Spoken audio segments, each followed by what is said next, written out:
The Book of Mormon also presents a complex pattern of international relations, treaties, and diplomatic consistency with ancient Near Eastern practices. The question of the causes of warfare in ancient societies has received detailed attention by historians and anthropologists, and they have, of course, discovered a broad range of social, political, economic, ethnic, political, cultural, religious, and personal causes for war. In a Farm's preliminary report, Palmer has examined some of these causes, pointing out that the Book of Mormon manifests similar patterns. Patterns of war in a civilization were also frequently linked to major ideological conflicts, as Hilton and Flinders discuss in their paper in this volume. On the other hand, the shifting patterns of ideological and religious loyalties could also serve as a basis for making peace, as John Twetnus discusses. In many ancient societies, few distinctions existed between soldiers and police forces, although, as Professor Welch has shown, there were clear distinctions between thieves and robbers that are manifest in the Book of Mormon. Welch's contribution to this volume demonstrates that the Book of Mormon presents a complex pattern of martial law, with numerous details paralleling ancient Israelite and Jewish laws of war. The cultural manifestations of war. I'm on page 493 of Hamblin's book.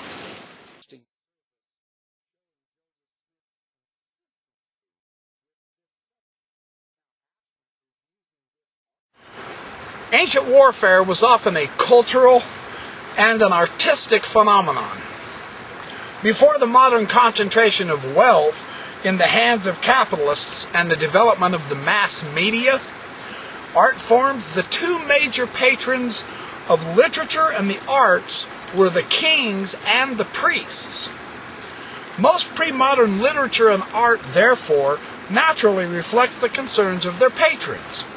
Warfare and the gods, along with the important addition of the favorable non-military pastime of the warriors, if not always of the priests, love.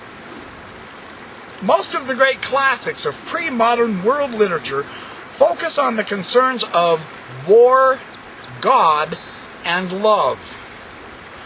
The Gilgamesh epics, the Homeric epics, the Hindu epics, the Mahabharata and the Ramayana, the Hebrew Bible, Virgil's Aeneid, the Norse sagas, the medieval European romances, Dante's Divine Comedy, the Japanese war tales, the Chinese novels like The Three Kingdoms, Ferdowsi's Shahnameh from Iran.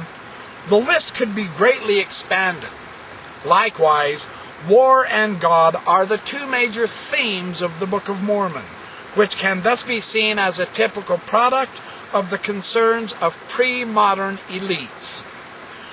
In religion and warfare, as James Aho has demonstrated, nearly all ancient warfare was sacral warfare, carried out in relation to a complex series of religious ritual, law, and ideology.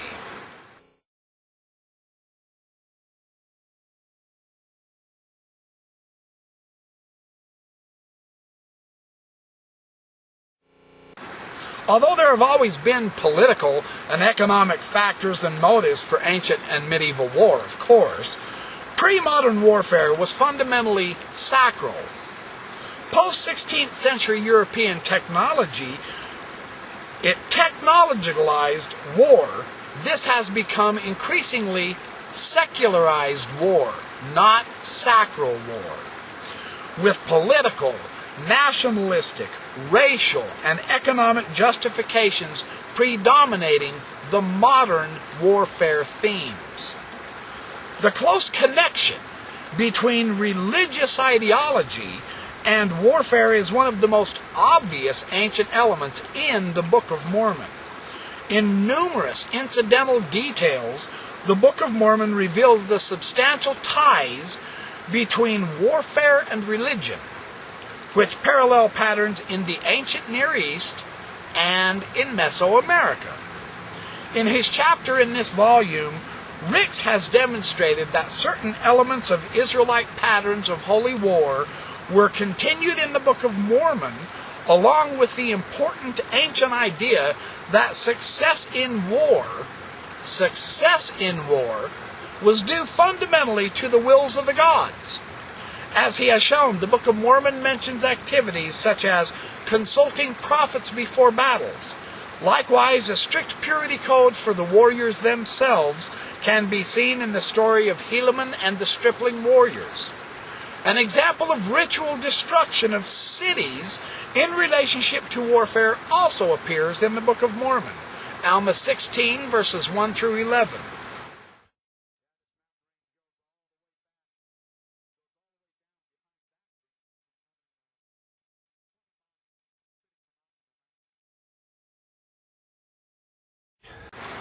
Warren's contribution to this volume approaches the question of sacral warfare from the Mesoamerican perspective.